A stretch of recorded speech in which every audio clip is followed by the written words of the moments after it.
ఏమిటి బాబు పడిపోయావా? దెబ్బ తగిలిందా?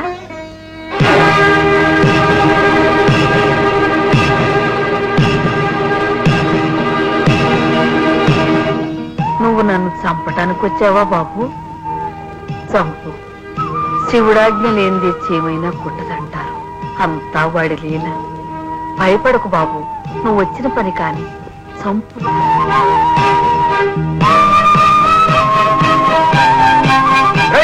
కాల్చురా.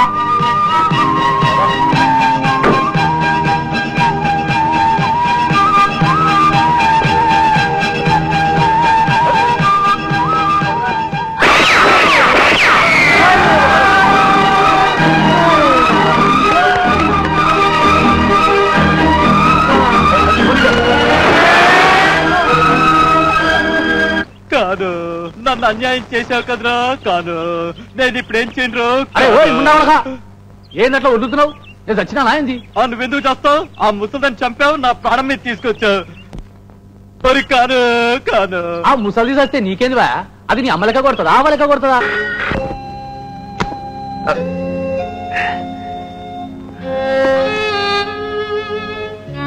అరే, ఆ రక్తం ఏంటి? నీకేం అవ్వలేదు కదా? నీకు తెలీదా? అమ్మని చంపేశారు. ఎప్పుడు? ఎవరు అడగలేదు అన్నయ్య? నీకు ముందే తెలుసా? నాకా? యాస్, నీకే. ఎవరు చంపారో, ఎలా చంపారో, ఎందుకు చంపారో నీకు బాగా తెలుసు. నేను చెప్పేది నిజం కదా? ఇదంతా నీకు ముందే తెలుసు. తెలుసు కనుక నేను నన్ను బయటకు వెళ్ళలేదు. గొడవలు జరుగుతాయని చెప్పావు. జరిగింది గొడవ కదన్నయ్య, గౌరవం. నీకేమైనా పిచ్చి పట్టిందా? ఎవరితో ముసలి చావడం ఏంటి? ఆ చావుకి నాకు సంబంధం ఉందని నువ్వు చెప్పడండి. అయినా ఊళ్ళో వాళ్ళ గురించి మన గొడవలు పడ్డం దగ్గర. అందుకే ఖాళీగా ఉంటే ఇలాంటి అడ్డం విషయాల్లో తలదూరుస్తావని ఏదో ఉద్యోగం తరచమన్నాను. అండర్స్టాండ్? అమ్మ హత్య గురించి ఆలోచించడం, అడ్డమైన విషయాల్లో తలదంచడం. అది కాదురా, ఇప్పుడు ఆవిడ ఎలాగో చనిపోయింది. దాని గురించి నువ్వు చేయగలిగిందేమని చెప్పు. అమ్మని హత్య చేసిన వాళ్ళని చూశాను. వాళ్ళకి శిక్ష పడేలా చేస్తాను. సర్లేరా, దానికి పోలీసులు ఉన్నారుగా. నా తపన పోలీసుల కోసం కాదన్నయ్య, అమ్మ కోసం. అమ్మ కోసం. ఆవిడ చచ్చిందిరా. కానీ అమ్మ ఆశయాలకి సిద్ధాంతాలకి చావులేదన్నయ్య. అమ్మ ఆత్మశాంతి కోసం ఆశ్రమాన్ని పిల్లలకే దక్కిస్తాను. ఆ హంతకుల్ని ఉరికంలో ఎక్కిస్తాను. నువ్వు నోరు మూస్తావా?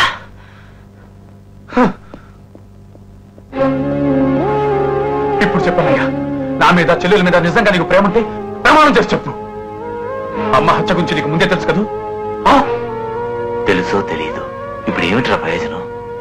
నువ్వెంత గొప్పవాడివో తెలుసుకుంటే నా కోసం, చెల్లెల కోసం ఎంత రక్తం ధారపోసావో, ఆ రక్తం కోసం ఎన్ని మంటలు చేశావో అర్థమవుతుంది. చెప్పనయ్యా, చెప్పు. నీకు పాటుకి తేడా లేదని, నీతో పాటు మేము కూడా రక్తపూర్తిని పెరిగామని, నేను ఒక హంతకుడు తమ్ముడని, నేను ఒక రౌడీ ముఠా నాయకుడికి వారసుడని చెప్పనయ్యా, చెప్పు.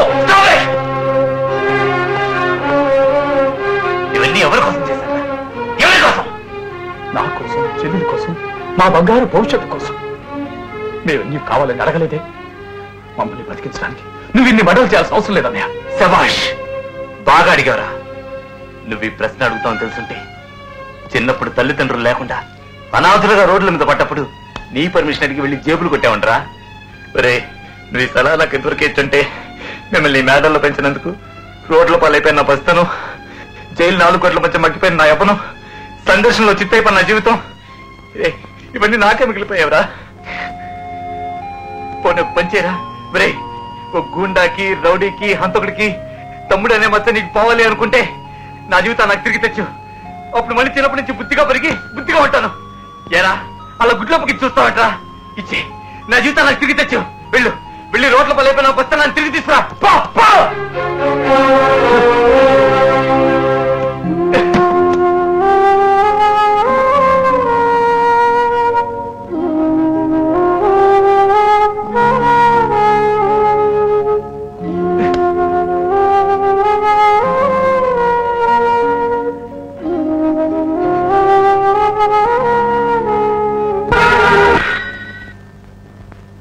హలో, ఎవరు? భిక్షమయ్య. వీడు పెద్ద తలకాయ నొప్పి అయిపోయాడా? హలో, మీ పని అయిపోయింది. డాక్యుమెంట్స్ నా దగ్గర ఉన్నాయి. మా వాళ్ళతో పంపిస్తాను. అదేంటి బాస్, ఆ ముసలిది చచ్చాక వినోద్ గారు అటు వెళ్లడంతో కథ అడ్డం తిరిగిందిగా. అందుకే ముందు ఈ తలకాయ నొప్పిని వదిలించుకోవాలంటే అమృతాంజనం జండు బాంబు సరిపోదు. బాంబ్ బాంబ్ కావాలి. తెలిసింది బాస్.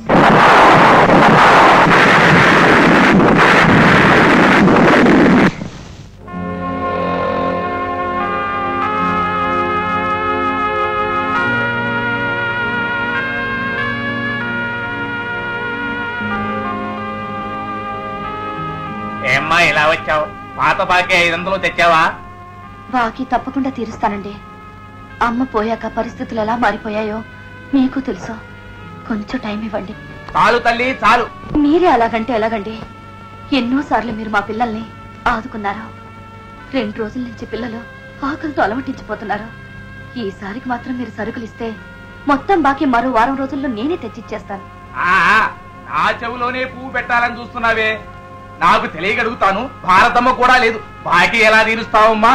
మీ నెత్తిన ఉన్న ఆ పూరిళ్ళు పీకి పందిరేసి మిమ్మల్ని వెళ్ళగొట్టి ఆ పాండు స్థలాన్ని కాజేస్తాడగా. అది కాదండి. చాలే వెళ్ళవమ్మా. వచ్చే బేరాలు కూడా చెడగొడతావు. ఏం బాబు, ఏం కావాలి? ప్లీజ్ ఈ ఒక్కసారికి. ఏమ్మా, మర్యాదగా బయటికి వెళ్తావా? మెడ పట్టుకుని గెంటిద్దమంటావా?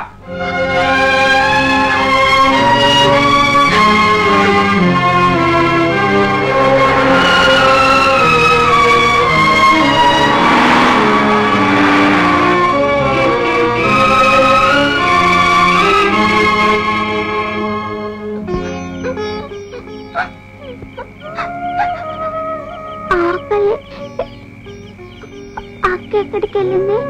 నాకు ఆకలి వేస్తుంది. అక్కేది? నాకు అన్నం కావాలి. అక్కేది? ఆకలి అక్క వెళ్ళి చాలా సేపు అయిందిగా, వచ్చేస్తుంటుంది. నువ్వు చెప్పేవన్నీ అబద్ధాలే. అదిగో అక్క.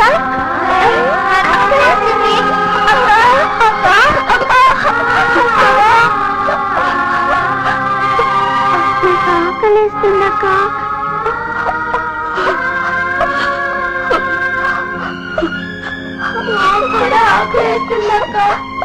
ఒక్కరోజు అన్నం తినకపోతే చచ్చిపోయి నువ్వేడవదక్క.